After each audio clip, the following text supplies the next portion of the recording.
என்னடா கூட இருந்தே குழி பறிக்கிறீங்களா? கூட இருந்து குழி பறிக்காம கொய்யாவோட பறிக்க முடியும்? கிள போல்டுங்களா? இன்னும் எவ்வளவு வருஷம் கல்யாணம் பண்ணாம உயிர் எடுப்பீங்க? டேய் சொன்னா என்ன பண்ணுவீங்க? என்ன பண்ணுவீங்க?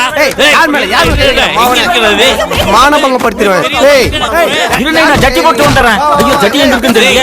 என் பெரிய பெரிய ஜட்டி போட்டு வந்தானே நீங்க எல்லாம் காலிடா. டேய் இந்த சட்டு கழிச்சிட்டாங்க. வாடா வாடா. கண்ணாடி போச்சுடா. கண்ணு தெரிய மாட்டேங்குதுடா. டேய் டேய் இத கொண்டடா டேய். வேஸ்ட் பண்ண அவுட்டா. டேய் என்ன அடிக்கடா டேய்.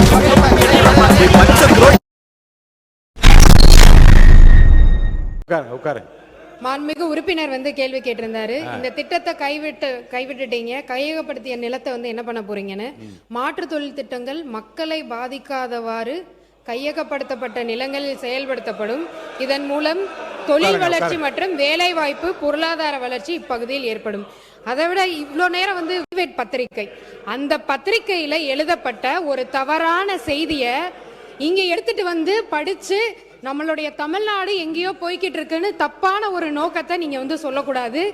அதுவும் இல்லாம வந்த ஒரே 3 மாசத்துல 1 லட்சம் கோடி அப்படின்றது இன்னைக்கு வரை எந்த அரசாங்கமும் பண்ணல, நாங்க பண்ணியிருக்கோம். இன்றைக்கு என்எல்சி நிறுவனத்தினுடைய சுரங்க பணிகளால் மிகப்பெரிய பாதிப்பு இன்றைக்கு இந்த பகுதியில் ஏற்பட்டிருக்கிறது. இது ஏதோ கடலூர் மாவட்டத்தினுடைய பூனகிரி தொகுதி தொழில்துறை அமைச்சர் பதில் சொல்லு. கடைசியா சொல்லலாமே. மாண்புமிகு பேரவைத் தலைவர் அவர்களே, இந்த என்எல்சி இஷ்யூ பற்றி லாஸ்ட் டைம் நமது மாண்புமிகு முனைவர் அவர்களும் இதை ரைஸ் பண்ணியிருந்தாங்க, பிரேமலதா அவர்களும் ரைஸ் பண்ணியிருந்தாங்க, இன்னைக்கு நம்மளுடைய சட்டமன்ற உறுப்பினர் அவரும் ரைஸ் பண்ணியிருக்காங்க. இதை நான் டிபார்ட்மெண்ட்லேருந்து அவங்கக்கிட்ட டேட்டா வாங்கியிருக்கேன். விவசாயிகள்கிட்ட இருந்து எவ்வளோ நிலம் நீங்கள் கையகப்படுத்திருக்கீங்க, அதே மாதிரி அவங்களுக்கு ஏன் நீங்கள் உள்ள ஜாப் கொடுக்கல, சிஎஸ்ஆர் ஃபண்ட் வச்சு நீங்கள் இது வரைக்கும் என்னென்ன பண்ணியிருக்கீங்க அப்படின்னு சொல்லி எனக்கு அதுக்கான ரிப்போர்ட் கொடுத்துருக்காங்க. ஆனால் நான் நேரடியாக போய் ஆய்வு பண்ணி அதுக்கான தக்க நடவடிக்கை எடுப்போம். ஆனால் என்னுடைய ஒரு சிறிய கோரிக்கை, நீங்கள் அவங்க கூட தான் கூட்டணியில் இருக்கீங்க, நீங்களும் அப்படியே கொஞ்சம் அவங்கக்கிட்ட கேட்டு பேசி பண்ணிங்கன்னா நல்லாயிருக்கும். அதிகமாக கவலைப்பட்டு இங்கே கதறுபவர்கள் அனைவரும் பார்த்தீங்கன்னா ஒன்று ஜி ஸ்கோர் மாப்பிளைக்காக இருக்கட்டும், இல்லைன்னா அதில் கருப்பு பணத்தை கொண்டு போய் முதலீடு செய்தவர்களாக இருக்கட்டும், வேற யாருக்காகவும் இருக்காது. கண்டிப்பாக விவசாயிகளை மட்டும்தான் கணக்கில் வைத்துக் கொண்டு இது செய்யப்பட்டிருக்குது, வேற யாருக்காகவும் இல்லை. வேற யாரையாவது பேச விட்டோமா அவருக்கு பதிலா? இப்ப எதுக்கு நிக்கிறீங்க எல்லாரும்? பொதுக்கூட்டமா இது? என்ன பொதுக்கூட்டமா இது? உட்காருங்க. உட்காருங்க. உங்க கட்சி வேலைக்கு போக முடியாது. இது பொதுக்கூட்டமான்னு கேக்குறேன். இது என்ன பொதுக்கூட்டம்? உட்கார சொல்லி எல்லாரும் என்னங்க உட்கார சொல்லுங்க. இருங்க இல்லங்க, நீங்க உங்களை அனுமதிச்சு இல்லங்க, உங்களை பேசணும் அனுமதிச்சுட்டே இருக்கும்போது பின்னாடி நின்று குரல் கொடுத்து என்ன பொதுக்கூட்டமா நடத்துறோம்? இது அவை அந்த மாண்பை காப்பாத்துங்க, அதுக்குரிய மாண்பை காப்பாத்துங்க. உட்காருங்க. எல்லாம் உட்காருங்க. நீங்க உட்காருங்க, எல்லாரும் உட்காருங்க. திசை இதேனா உட்காருங்க. என்னன்னா இது நாம ஏத்துக்கொள்ளவே கூடாது. அது கொரோனாலாம் யோசிக்கணும். இப்ப என்ன நடந்தது கேமரால காட்டினாங்களா தெரியல. அவர் மாண்புமிகு சட்டமன்ற உறுப்பினர் தான் இடத்தை விட்டு வசந்தம் கார்த்திகேயன் அடிக்கிறதுக்கு பாஞ்சு ஏவா வேலைன்னா கட்டி பிடிச்சு அணை கட்டி தடுக்கிறார். மதிப்பிற்குரிய பூண்டி கலைவாணன் அண்ணன் அங்க இருந்து நடுகடத்துல அடிக்கிறதுக்கு வராரு. இந்த உருட்டல் மிரட்டல்களாம் மதிப்பிடக்கூடிய கட்சி தமிழக வெற்றி கழகம் அல்ல. இதை போன்ற நாகரிகமற்று உருட்டுறது மிரட்டுறதுனாலதான் தமிழக மக்கள் தகுந்த தீர்வு கொடுத்து அங்க உட்கார வச்சிருக்காங்க. தொடர்ந்து நான் பாத்துக்கிட்டே இருக்கிறேன். இந்த வேலை எங்க கிட்ட நடக்காது. ஒண்ணு, சபாநாயகருக்கு ஒரு மதிப்பு இருக்கு, சபாநாயகருக்கு ஒரு கண்ணியம் இருக்கு. அவர் எழுந்தா அனைவரும் அமரணும். இப்பவும் இதேதான், இப்பவும் அதேதான். உட்காருங்க, உட்கார்ந்து பேசுங்க. அவர் சபாநாயகர் ஒரு கண்ணியமிக்க பதவி, கொரோனா ஒரு முக்கியமான பதவி. இப்பவும் பாருங்க, எழுந்து நின்று உரிமையில பேசுவது இதெல்லாம் நாகரிகம் கிடையாது. இதெல்லாம் கத்து கொடுத்தாங்களா அவங்க தலைவர்கள்? ஒண்ணு. ரெண்டாவது நம்முடைய சட்டமன்ற உறுப்பினர் அவருடைய முதல் அறிமுக உரை பேசுகிறாரு. இன்னும் கவனமா உறுப்பினர்கள் பேசும்போது தங்களுடைய கருத்துக்களுக்கு ஆதாரத்தோடு பேசணும். ஆதாரம் கேட்கலாம். 5 முறை அவர் அறிமுக உரையை குறுக்கீடு செஞ்சு 5 முறை பேசிட்டாங்க. அவர் பேசிய கருத்துக்களுக்கு இப்ப நான் பேசுனத இப்பெல்லாம் நாகரிகமா பேசாதீங்க. உட்காருங்க. வருகின்ற செப்டம்பர் 14ஆம் தேதி மதுரை மீனாட்சி அம்மன் கோவிலில் வரலாறு சிறப்புமிக்க கும்பாபிஷேகம் நடக்க போகுது. அதில் நமது தமிழக வெற்றி கழகத்தின் ஆட்சி நடைபெற்று கொண்டிருக்கின்றது. இந்த நிகழ்ச்சியில் மாண்புமிகு முதலமைச்சர் எங்கள் வெற்றி தலைவர் அவர்கள் வருகை தந்து விழாவை சிறப்பிக்க வேண்டும் என்று மதுரை மாவட்ட மக்களின் சார்பாக பணிவன்புடன் கேட்டுக்கொள்கின்றேன். ஊழல் உற்றுக்கண்ணா பெருகி போனது எந்த ஆட்சியில? கனிம வளம் காணாம போனது எந்த ஆட்சியில? கார் ரேஸ்னு காதுல பூ சுத்தி கஜானாவை காலி செஞ்சது எந்த ஆட்சியில? குடிமக்களை குடிமகனாக மாற்றியது எந்த ஆட்சியில? பட்டினியாக இருந்த பாட்டாளிகளை கிட்னியை திருடினது எந்த ஆட்சியில? பாட்டலுக்கு 10 ரூபான்னு ஊழல் கலாச்சாரம் பரவியது எந்த ஆட்சியில? பார்ட்டி பண்டுன்னு பட்டையை கிளப்பினது எந்த ஆட்சியில? போதையால் தமிழக இளைஞர்கள் தள்ளாடியது எந்த ஆட்சியில? 30,000 கோடி ஊழல்னு முணுமுணுத்த முன்னாள் அமைச்சர் எந்த ஆட்சியில? அதாவது ஆட்சியில் இவங்க தான் இருப்பாங்களாம். அதுக்கு லைசன்ஸ் கொடுக்கறது இவங்க தானா? மைன்ஸோட லைசன்ஸ் கொடுக்கறது இவங்க தானா? அவங்க குடும்ப உறுப்பினர்களும் தொழில் பண்ணுவாங்களாம். ஆனா ஆதாரம் இருந்தா சொல்லுங்க, ஆதாரம் இருந்தா சொல்லுங்க. மாண்புமிகு அமைச்சர்களே, முதல் இந்த பினாமியை பிடிச்சி உள்ள தூக்கி போடுங்க. அங்க அடிச்சா யாரு குரல் கொடுக்கறாங்களோ, அங்க அடிச்சா யார் எந்திரிச்சு பேசுறாங்களோ அங்கதான் ஆதாரம் இருக்கு. மக்கள் மன்றத்து முன்பு நாங்க ஆதாரம் கொடுத்துட்டா போதும், யாரையும் ஜெயில தள்ள வேணாம். எந்த தேர்தலையும் யார் யாரெல்லாம் பினாமி நிறுவனங்களை உருவாக்கி மைண்ட்ஸை கண்ட்ரோல் பண்ண எந்த தேர்தலையும் அவங்க ஜெயிக்கவே முடியாது. எழுதி வச்சுக்கோங்க. முன்னாள் அமைச்சர் அப்படிதான் மதுரையில் ஒருத்தர் மைண்ட்ஸை கண்ட்ரோல் பண்ணாரு. டெபாசிட் வாங்கல, மதுரையில் ஜெயிச்சுட்டு வந்திருக்காரு. மதுரையில் ஏன் தெரியுமா ஜெயிச்சாங்க? முன்னாள் அமைச்சர் மதுரை இருக்க எல்லா மைண்ட்ஸையும் கண்ட்ரோல் பண்ணாங்க. அதனால தான் அவர் இன்னைக்கு சட்டசபைக்கே வர முடியல. இதுதான் மக்களுடைய தீர்ப்பு. எப்பொழுது மக்களுடைய சொத்தை தன்னுடைய பினாமி நிறுவனங்கள் மூலம், தன்னுடைய குடும்ப நிறுவனங்கள் மூலம் கைப்பற்றாங்களோ, மக்கள் தேர்தல் அரசியல தூக்கி எறிவாங்க. எழுதி வச்சுக்கோங்க. இதுதான் புதிய அரசியல். நாங்க ஒரு மைண்ட்ஸை தொட மாட்டோம், நாங்க மணலை தொட மாட்டோம். எல்லா சொத்துக்களையும் மக்கள்கிட்ட கொண்டு போய் சேர்க்க வேண்டியதான் அமைச்சரோட பொறுப்புன்னு முதலமைச்சர் சொல்லி இருக்கிறார். அதுக்காக தான் நாங்க பண்ணிட்டு இருக்கோம். அதனால மாண்புமிகு பேரவைத் தலைவர்களே, ஆதாரம் இருக்கா ஆதாரம் இருக்கான்னா 30 வருஷத்துக்கு முன்னாடி யார் யாரெல்லாம் சைக்கிள்ல வந்து அரசியலுக்குள்ள வந்தாங்களோ, இன்னைக்கு யார் யாரெல்லாம் மெடிக்கல் காலேஜ் கட்டியிருக்காங்களோ, யார் யாரெல்லாம் இன்ஜினியரிங் காலேஜ் கட்டியிருக்காங்களோ, யார் யாரெல்லாம் பெரிய பெரிய பங்களா வந்து அரசியல் வந்து பேர் கட்டியிருக்காங்களோ, அங்கதான் உண்மையான ஆதாரம் மக்கள் பார்வையில் இருக்கு. மக்கள் தேர்தல் அரசியலில் தூக்கி எறிவார்கள். இதுதான் ஊழல், இதுதான் ஊழல்.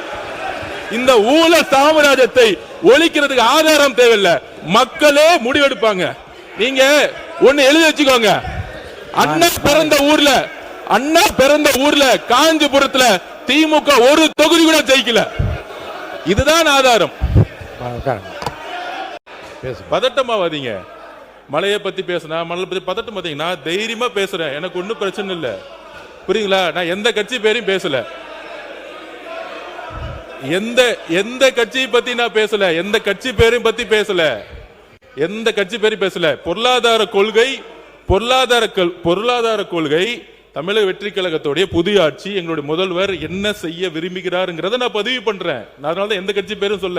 எனக்கு சட்டசபையோடைய ஸ்பீச் எப்படி பேசணும்னு ஸ்பீக்கர் அவருக்கு கத்து கொடுத்திருக்கிறாரு. அதனால அதுக்கேற்ற மாதிரியே நம்மளும் பேசுவோம். அமைச்சர்கள் நம்மளும் அந்த வாழைப்பழத்துல ஊசி இறக்குறாங்களா அதுமே நம்மளும் பேச கத்துக்குவோம். ஓகேவா? அப்ப இந்த பொருளாதார கொள்கை எப்படி இருக்குன்னா, அரசுடைய அதிகாரத்தை வந்து, அதாவது தேர்தல் வெற்றி பெற்று வந்த பிறகு நிறைய பேர் சொல்லுவாங்க என் பேர்ல ஒண்ணுமே இல்லை, ஆனா அவங்களுடைய குடும்பத்தில் இருக்கவங்க பேர்ல மெடிக்கல் காலேஜ் இருக்கும், இன்ஜினியரிங் காலேஜ் இருக்கும்.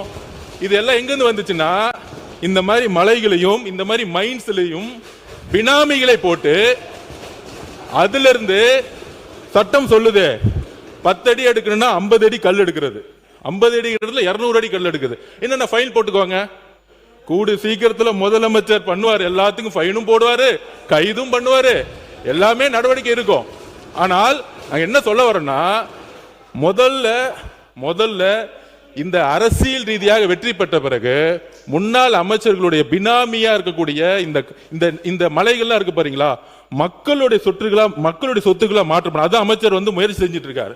அப்படி பண்ணும் பொழுது சீல் வைக்கும் போது என்ன ஆயிடுதுன்னா, செயற்கையா ஜல்லியையும் மற்ற ரா மெட்டீரியலையும் அவங்க முடக்கிறாங்க. ஏன்னா யார் கண்ட்ரோல் இருக்கு? இந்த மலைகளும் இந்த ஜல்லியும் இந்த மணலும் யார் கண்ட்ரோல்னா, இன்னைக்கு பழைய முறையில் யார் யாரெல்லாம் இருந்தாங்களோ அவங்க கண்ட்ரோல் இருக்கு.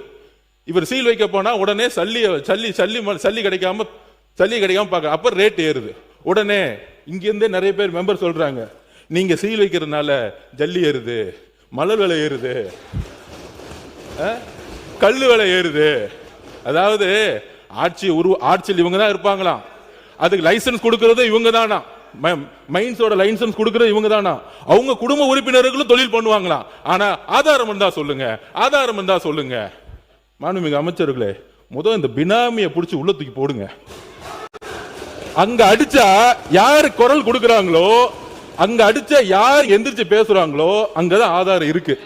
மக்கள் மன்றத்து முன்பு நாங்க ஆதாரம் கொடுத்துட்டா போதும், யாரையும் ஜெயில தள்ள வேணாம். எந்த தேர்தலையும் யாரெல்லாம் பினாமி நிறுவனங்களை உருவாக்கி மைண்ட்ஸை கண்ட்ரோல் பண்ண எந்த தேர்தலையும் அவங்க ஜெயிக்கவே முடியாது. எழுதி வச்சுக்கோங்க. முன்னாள் அமைச்சர் அப்படிதான் மதுரையில் ஒருத்தர் மைண்ட்ஸை கண்ட்ரோல் பண்ணாரு, டெபாசிட் வாங்கல, மதுரையில் ஜெயிச்சுட்டு வந்திருக்காரு. மதுரையில் ஏன் தெரியுமா ஜெயிச்சாங்க? முன்னாள் அமைச்சர் மதுரை இருக்க எல்லா மைண்ட்ஸையும் கண்ட்ரோல் பண்ணாங்க. அதனால தான் அவர் இன்னைக்கு சட்டசபைக்கே வர முடியல. இதுதான் மக்களுடைய தீர்ப்பு.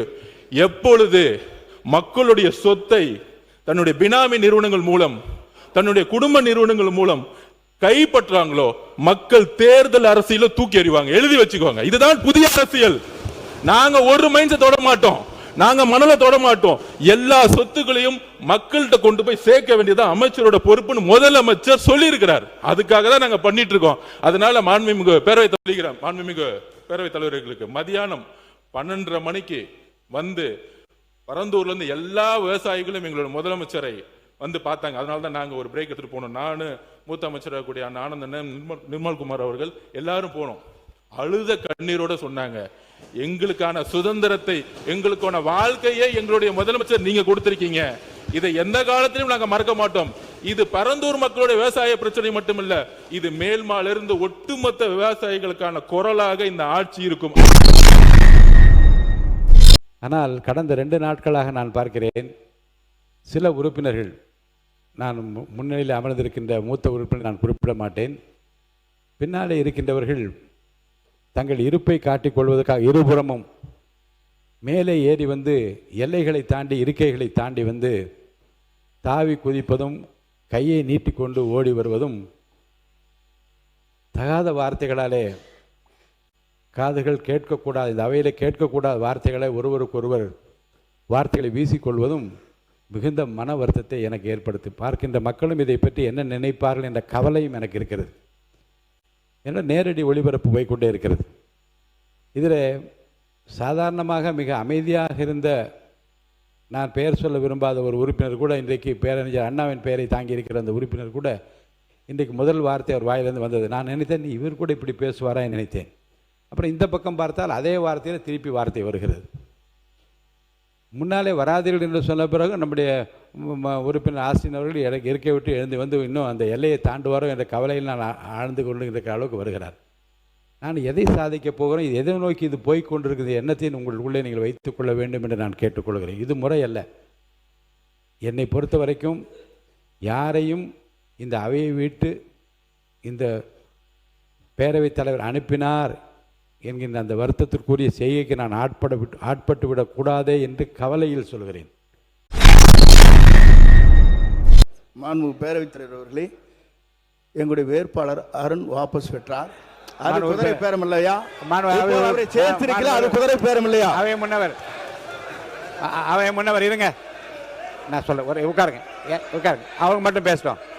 நீங்க மட்டும் பேசுங்க, உட்காருங்க.